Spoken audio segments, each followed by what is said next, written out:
नमस्कार।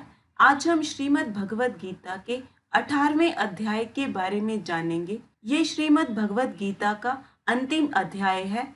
इस अध्याय में श्री कृष्ण त्याग और संन्यास का अंतर समझाते हैं। 3 प्रकार के कर्म, ज्ञान, कर्ता, बुद्धि, धृति और सुख के बारे में बताते हैं। ब्राह्मण, क्षत्रिय, वैश्य और शूद्र के बारे में बताते हैं। साथ ही श्रीमद् भगवत गीता पढ़ने, सुनने और दूसरों को इसका ज्ञान बांटने के लाभ के बारे में बताते हैं। तो चलते हैं श्रीमद् भगवत गीता के अंतिम अध्याय की तरफ। अर्जुन उवाच सन्न्यसस्य महाबाहो तत्त्वम् इच्छामि वेदितुं त्यागस्य च ऋषिकेश पृथक् केशिनिषूदन। दोस्तों, संन्यास और त्याग सुनने में एक जैसे लगते हैं लेकिन अलग हैं। कैसे अलग हैं यही अर्जुन जानना चाहते हैं और वो श्री कृष्ण से पूछते हैं, हे महाबाहु, हे केशी निषूदन, हे ऋषिकेश, मैं संन्यास और त्याग के बारे में जानना चाहता हूँ। इन दोनों में क्या अंतर है, मुझे समझाइए।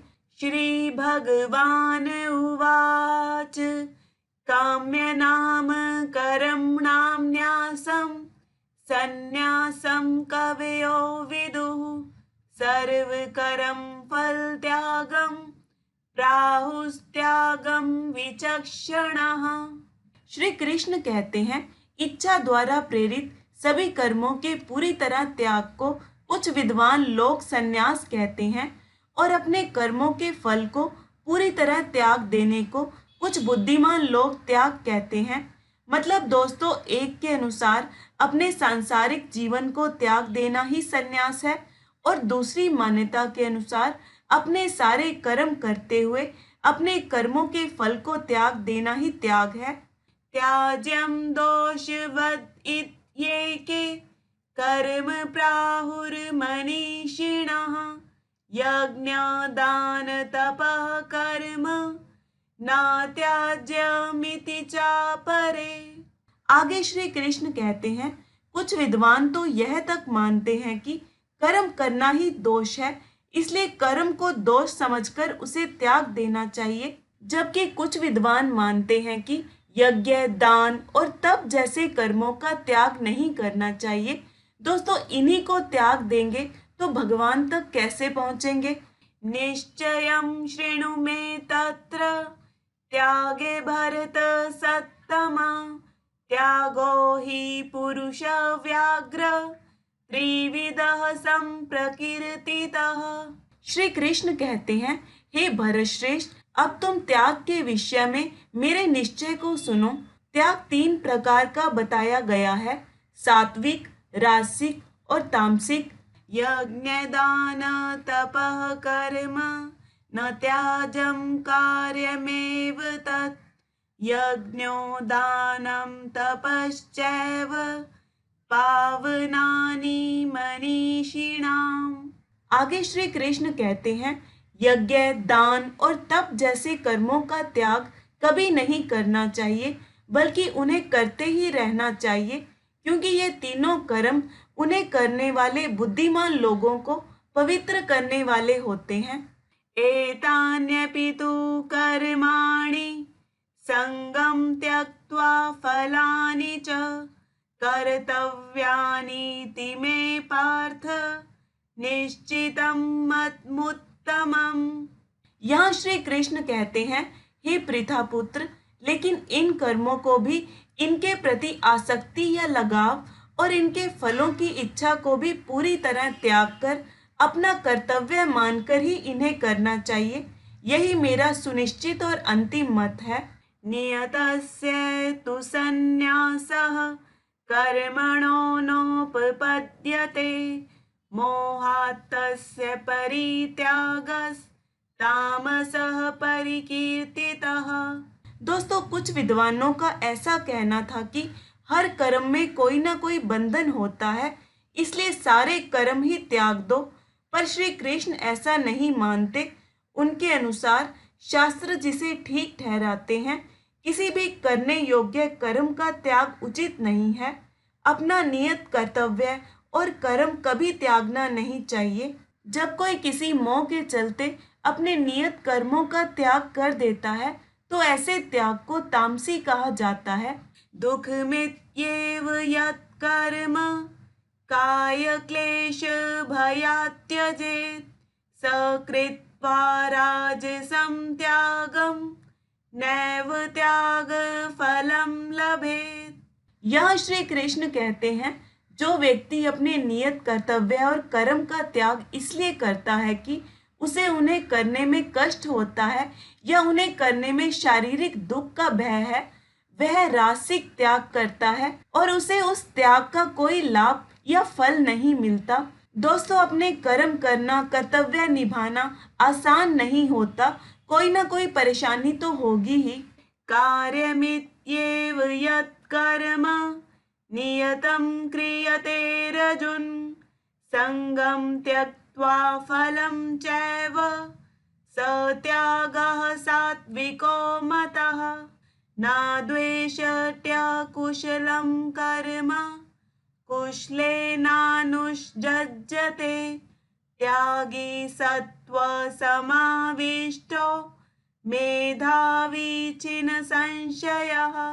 श्री कृष्ण कहते हैं, लेकिन जो व्यक्ति अपने नियत कर्म और कर्तव्य को अपना धर्म मानकर उसे करता रहता है और उसके प्रति पूरी आसक्ति तथा उसके फल को भी त्याग देता है, उसका त्याग सात्विक माना जाता है।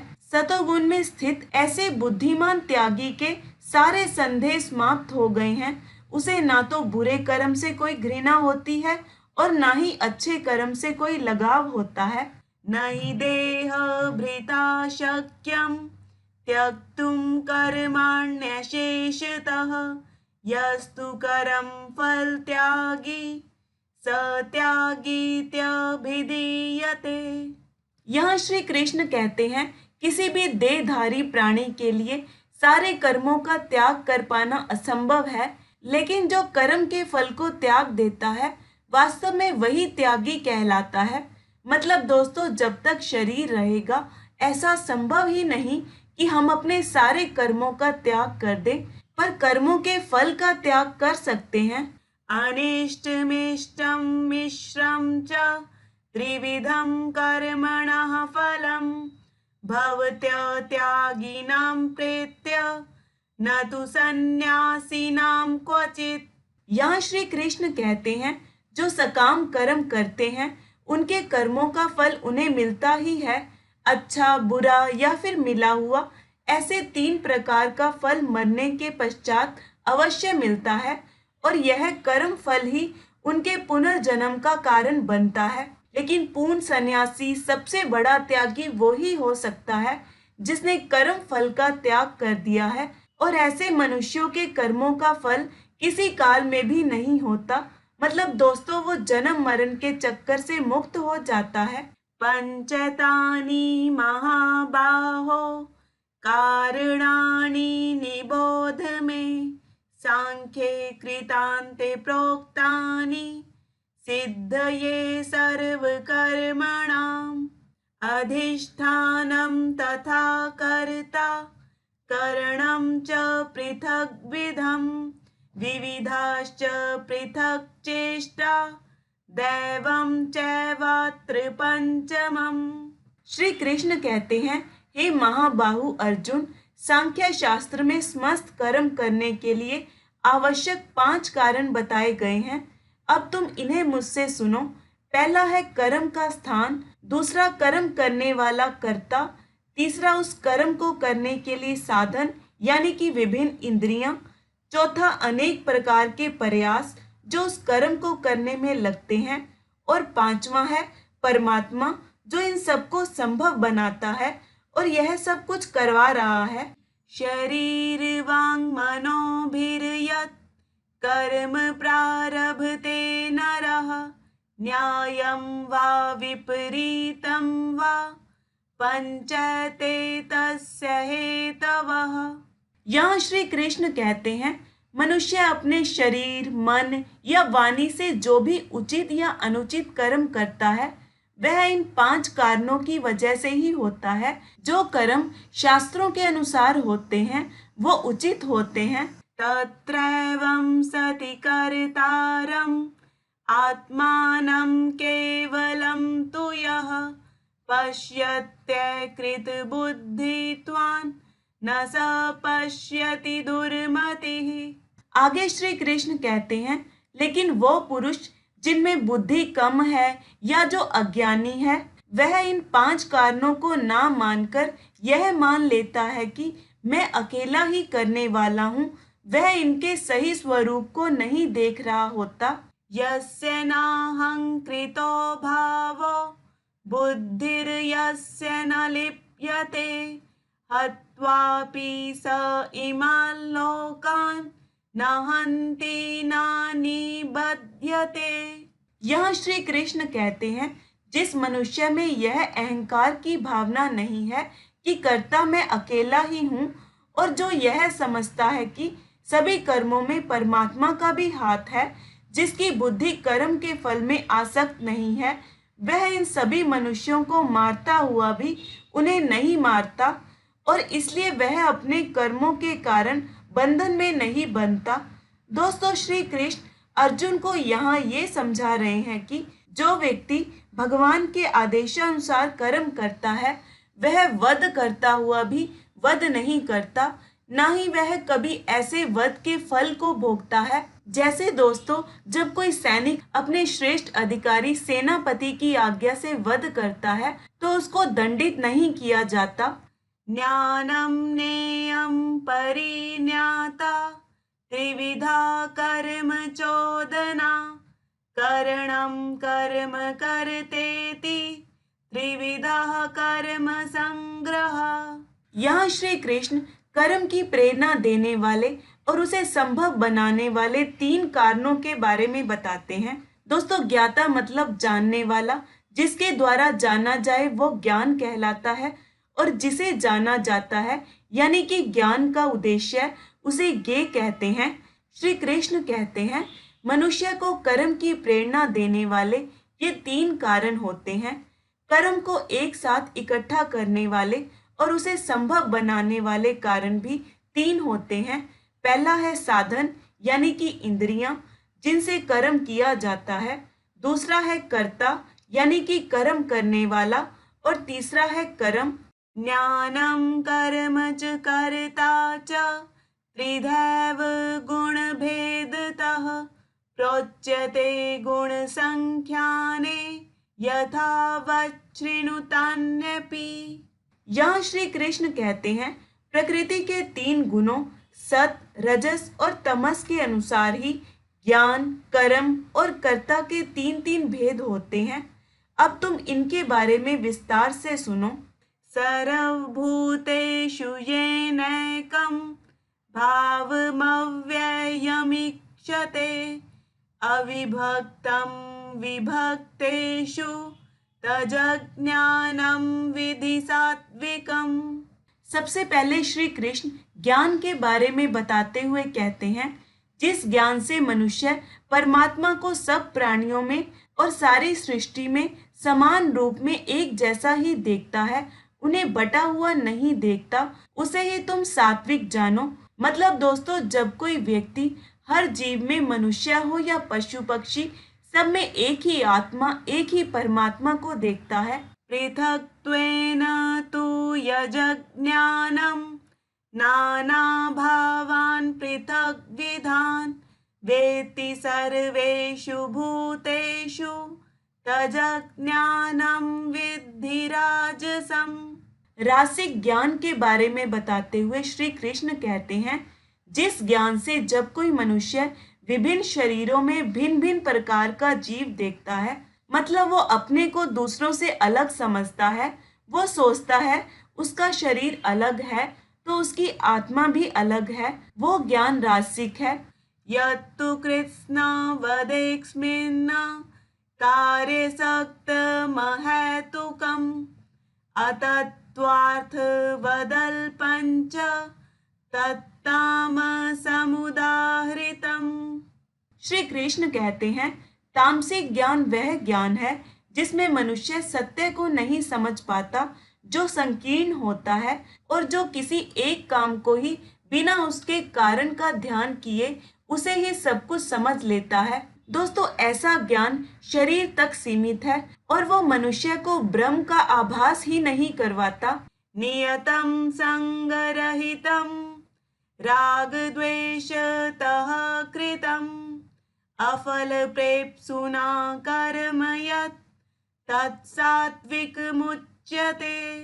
अब कर्म के बारे में बताते हुए श्री कृष्ण कहते हैं, जो कर्म शास्त्र विधि से नियत किया हुआ और कर्तापन के अभिमान यानी कि मैंने ये किया इससे रहित हो तथा फल ना चाहने वाले पुरुष द्वारा बिना राग द्वेष के किया गया हो, वह सात्विक कर्म कहलाता है। यत्तु कामेप्सुना कर्म साहंकारेण वा पुनः क्रियते बहुलायासं तद्राजसमुदारितम् अनुबन्धं क्षयं हिंसा मन्पेक्ष्य च पौरुषं मोहादारभ्यते कर्म यतत्तामसमुच्यते।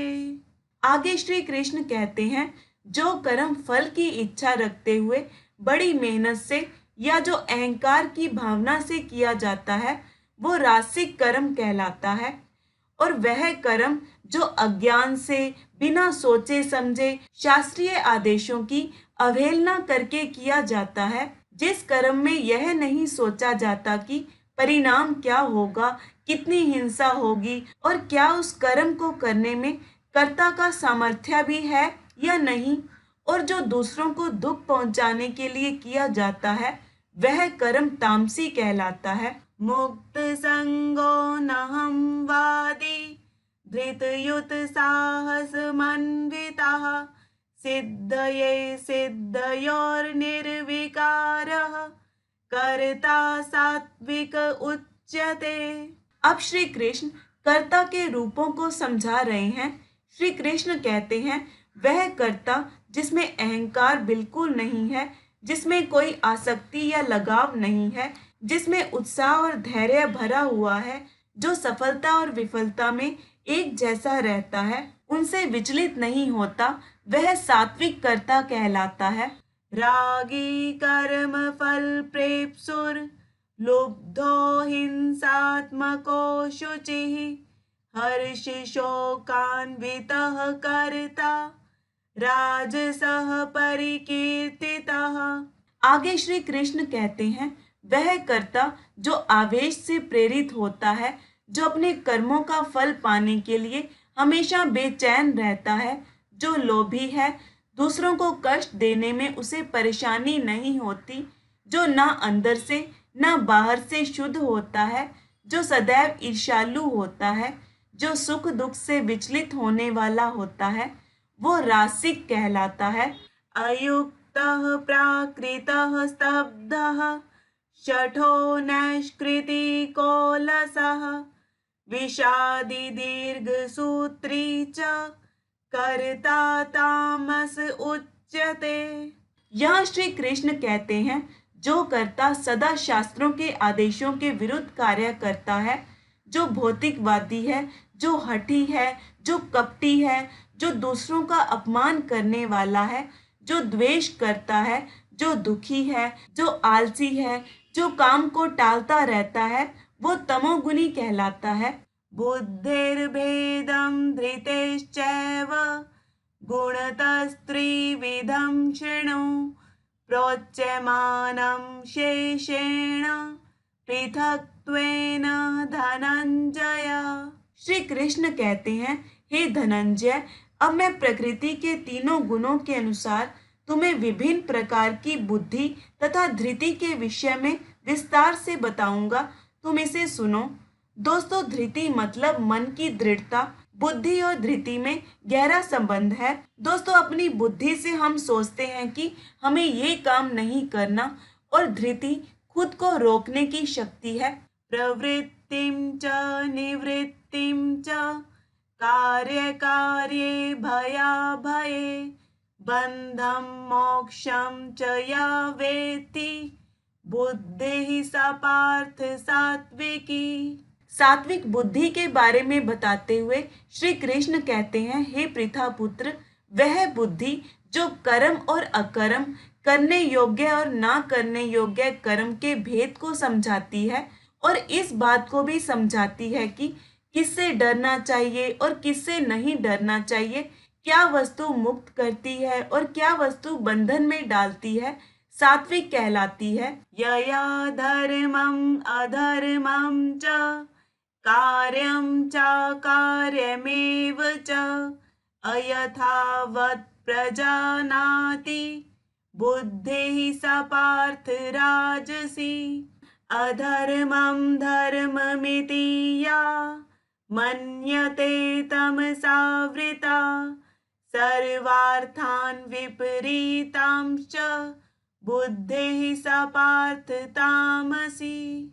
आगे श्री कृष्ण कहते हैं, हे पृथा पुत्र, जो बुद्धि धर्म और अधर्म का भेद नहीं कर पाती, जो करने योग्य कर्म और ना करने योग्य कर्म में भेद नहीं कर पाती, इन सब बातों को अधूरे ढंग से समझती है, वह राजसी है। और जो बुद्धि अज्ञान और अंधकार में डूबी रहती है, ऐसी बुद्धि धर्म को अधर्म और अधर्म को धर्म समझती है और वह सदा विपरीत दिशा में ही केंद्रित रहती है, उल्टी दिशा में ही चलती है, वह तामसी है। धृतया यया धार्यते मनः प्राणेन्द्रिय क्रियाः योगेन व्यभिचारिणया धृति सा पार्थ सात्विकी। अब श्री कृष्ण धृति के बारे में बताते हैं। श्री कृष्ण कहते हैं, सात्विक धृति वह दृढ़ निश्चय है जो अविचल है,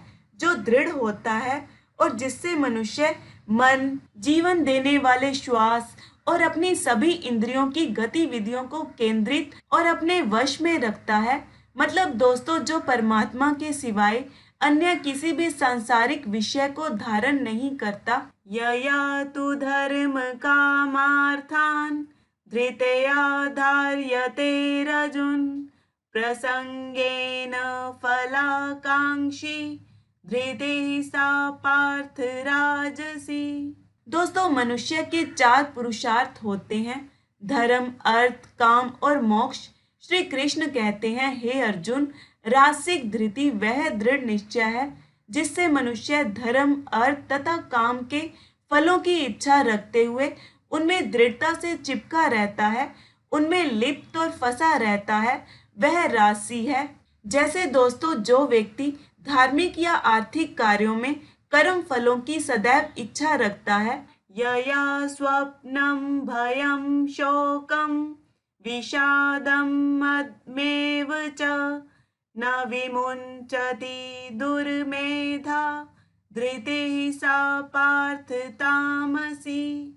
आगे श्री कृष्ण कहते हैं, और तामसिक धृति वह दृढ़ निश्चय है जिसमें कोई दुर्बुद्धि व्यक्ति अति निद्रा, भय, शोक, विषाद और अभिमान को नहीं छोड़ता और इन सबसे चिपका रहता है। जैसे कि दोस्तों, कुछ दुष्ट व्यक्ति अपनी दुष्टता को नहीं छोड़ते या फिर कोई अपने को अधिक सोने से नहीं बचा पाता, वो तामसी धृति वाले कहे जाते हैं। सुखम त्विदानीं त्रिविधम श्रेणु मे भरतर्षभा अभ्यासाद्रमते यत्र दुःखान्तं च निगच्छति यत्तदग्रे विष्मिव परिणामे मृतोपमं तत्सुखं सात्विकं प्रोक्तम् आत्मबुद्धि प्रसादजम्। यहाँ श्री कृष्ण कहते हैं, हे भरतश्रेष्ठ, अब तुम 3 प्रकार के सुखों के विषय में सुनो। सात्विक सुख वह सुख है जो आत्मा को स्पष्ट रूप से समझ लेने से होता है। इसमें मनुष्य अपने लंबे अरसे के अभ्यास से आनंद अनुभव करता है, जिससे उसके सभी दुखों का भी अंत हो जाता है। सात्विक सुख शुरू में तो विष जैसा है, लेकिन अंत में वह अमृत जैसा होता है। मतलब दोस्तों, शुरू में इस तरह के अभ्यास में मन नहीं लगता, तो ये विष जैसा लगता है, पर जब उस परमात्मा की प्राप्ति होती है और इस सुख से सारे दुखों का अंत हो जाता है, तो अंत में यह अमृत के समान लगता है। विष इंद्रिय संयोगात् यत्तदग्रे मृतोपमम् परिणामे विषमिव तत्सुखम राजसं स्मृतम्।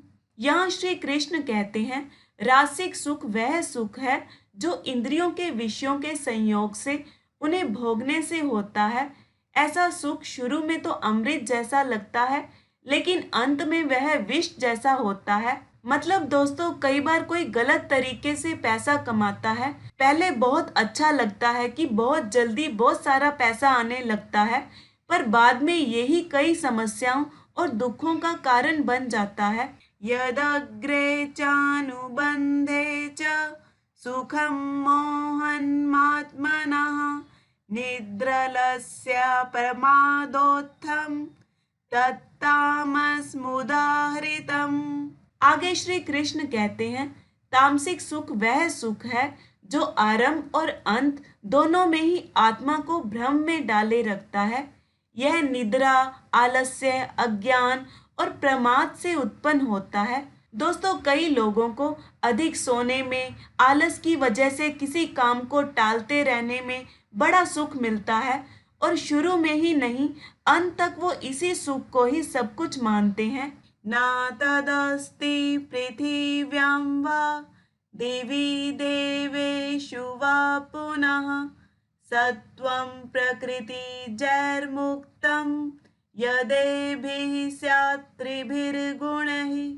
श्री कृष्ण कहते हैं, इस लोक में, स्वर्ग लोकों में या देवताओं में कोई भी ऐसा प्राणी नहीं है जो प्रकृति से उत्पन्न इन तीनों गुणों से मुक्त हो।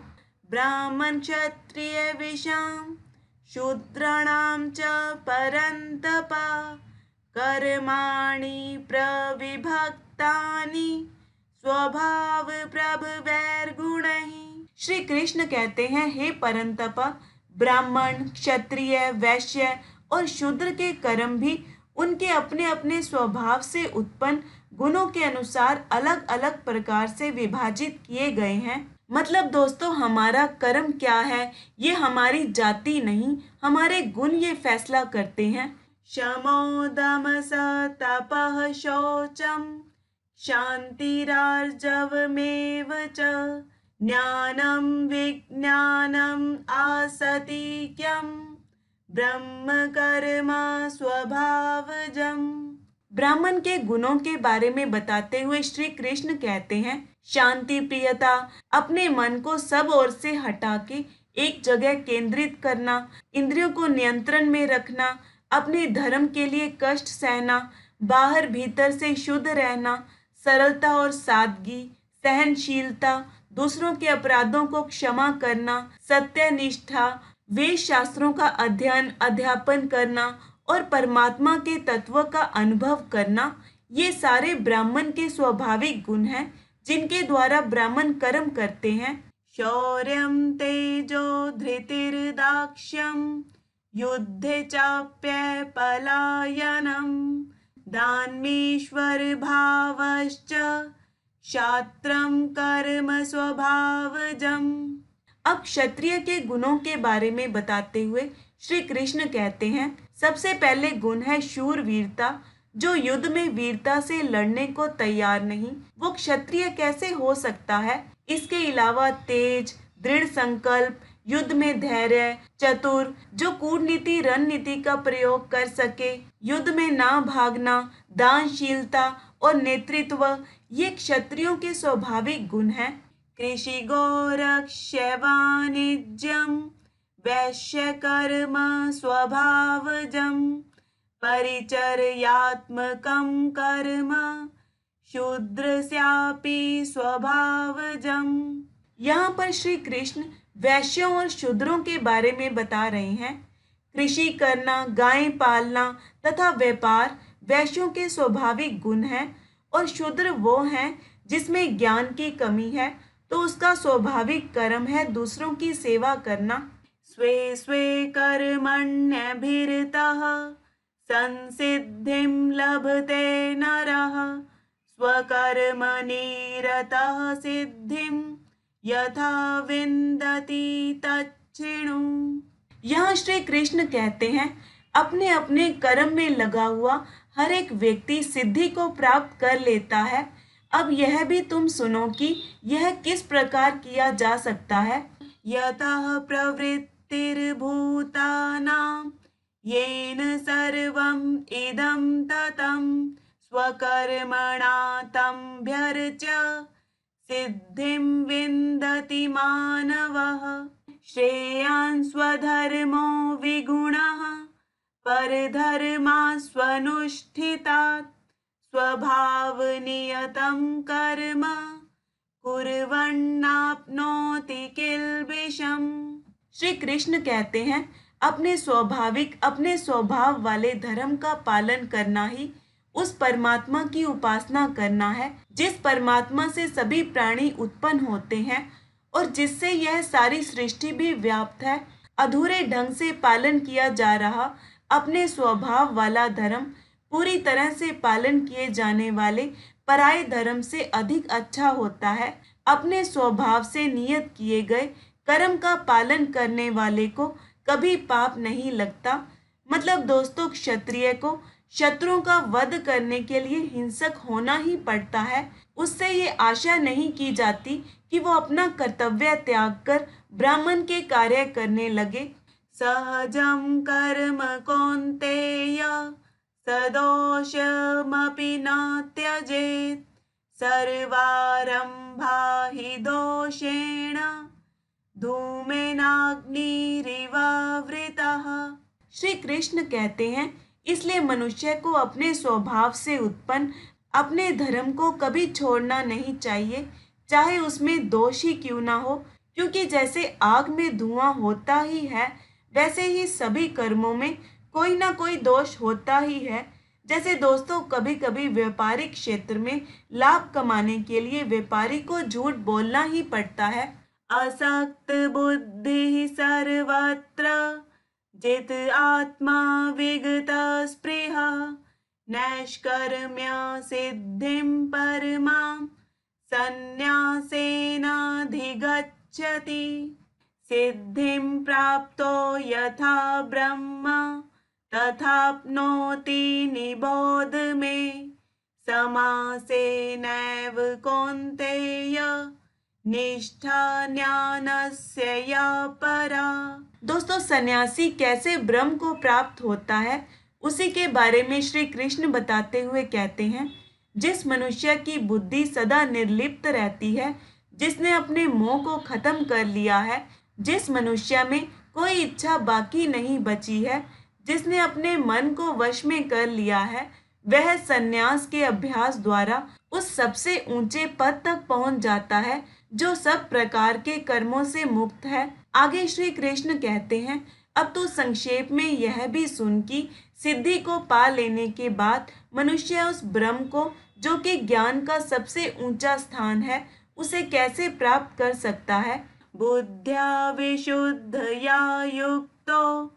धृत्या आत्मानं नियम्य च शब्दादीन् विषयान् त्यक्त्वा रागद्वेषो व्युदस्य च विविक्त सेवी लघवाशी यद्वाक्कायमानसः ध्यान योग परो नित्यं वैराग्यं समुपाश्रितः अहंकारं बलं दर्पं कामं क्रोधं परिग्रहं विमुच्य निर्ममः शांतो ब्रह्मभूयाय कल्पते। एक सन्यासी ब्रह्म को कैसे प्राप्त कर सकता है, उसी के बारे में बताते हुए श्री कृष्ण कहते हैं, जो अपनी बुद्धि से शुद्ध होकर तथा धैर्य पूर्वक मन को वश में करते हुए इंद्रिय तृप्ति के विषयों, मोह,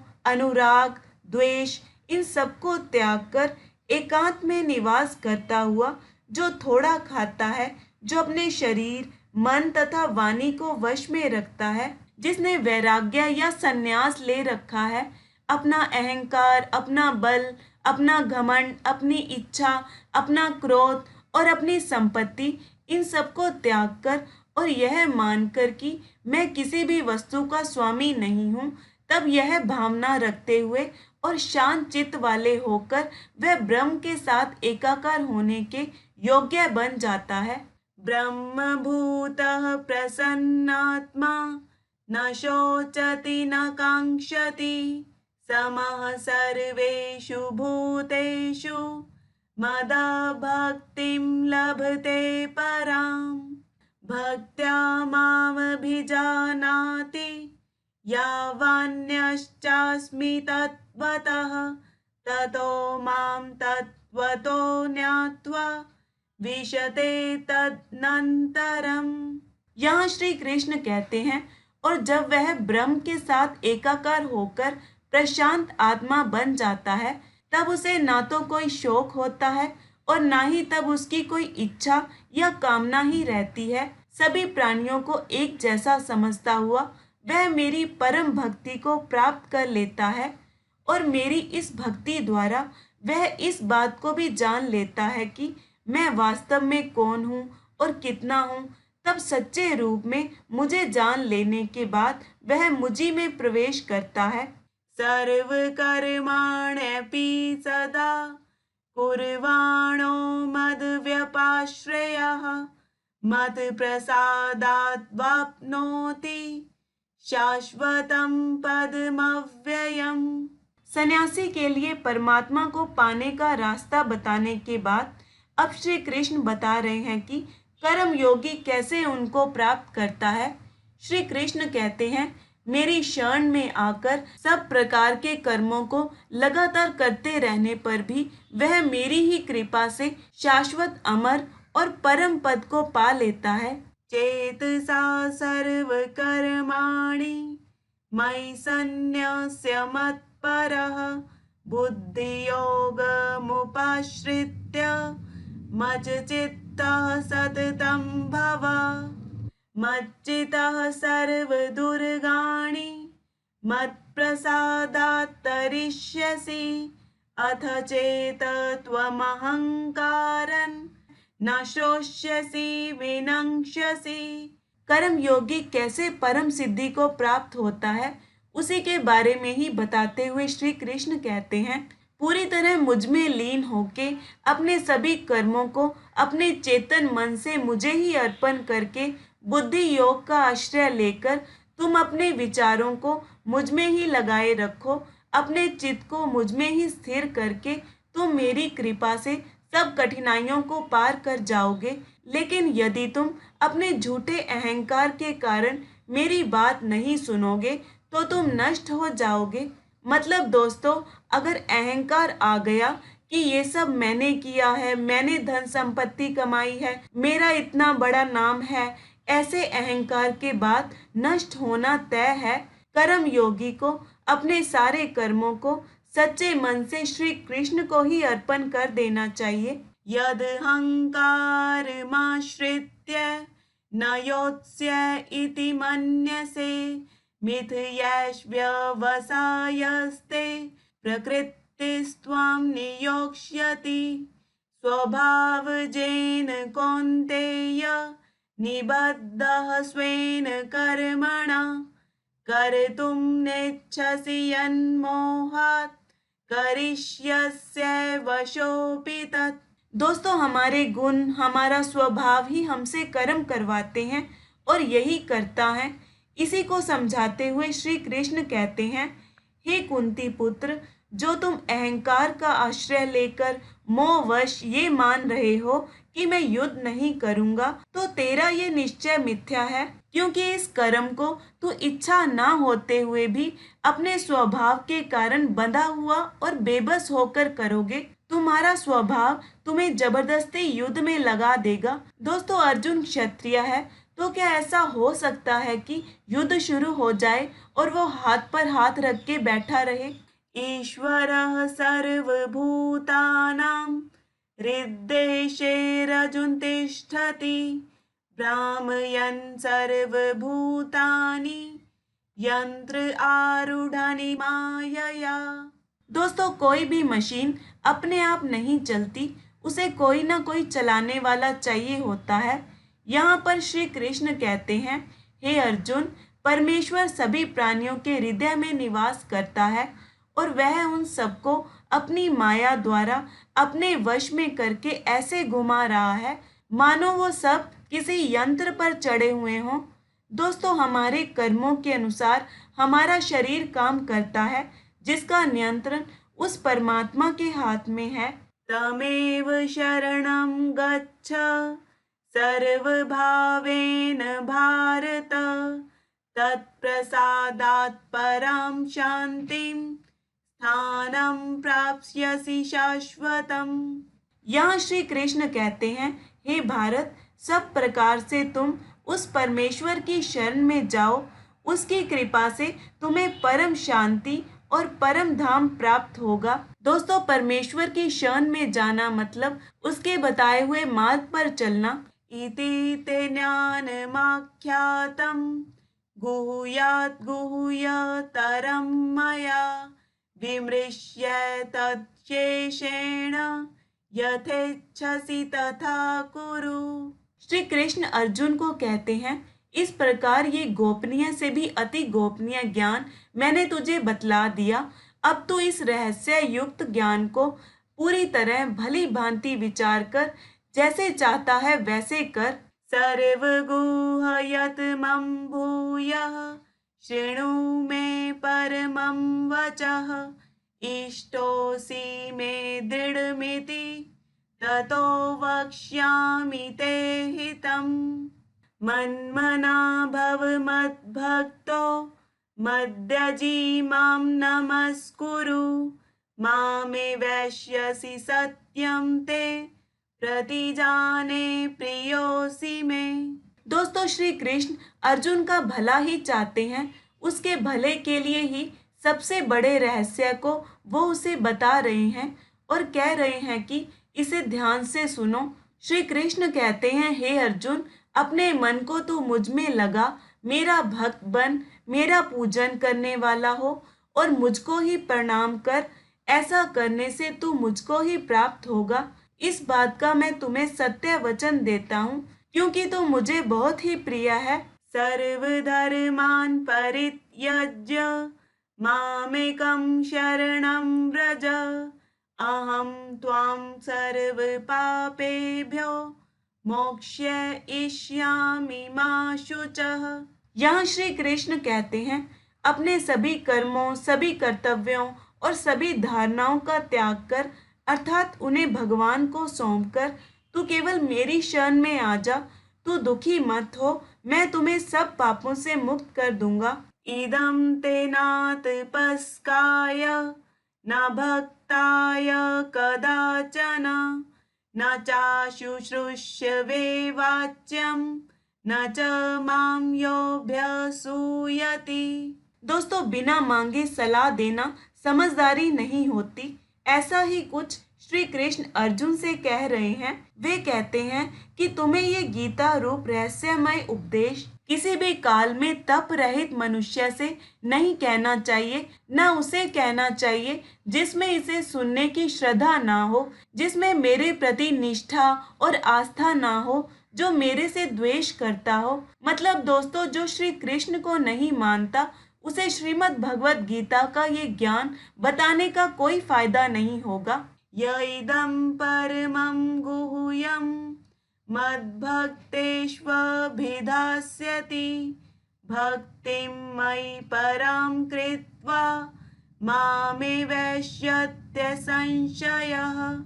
न च तस्मान् मनुष्येषु कश्चिन्मे प्रियकृत्तमः, भविता न च मे तस्मात् अन्यः प्रियतरो भुवि। आगे श्री कृष्ण कहते हैं, लेकिन जो पुरुष इस परम रहस्य को मतलब श्रीमद् भगवत गीता के इस ज्ञान को मेरे भक्तों में कहेगा, वह शुद्ध भक्ति को प्राप्त करेगा और अंत में वह मुझे ही प्राप्त होगा। आगे श्री कृष्ण कहते हैं, और इस संसार में उससे बढ़कर मुझे और कोई प्रिय होगा भी नहीं। अध्येष्यते च य इमं धर्म्यं संवादमावयोः ज्ञानयज्ञेन तेनाहम् इष्टः स्यामिति मे मतिः। श्रद्धावानंसूयश्च शृणुयादपि यो नरः सोऽपि मुक्तः शुभान् लोकान् प्राप्नुयात् पुण्यकर्मणाम्।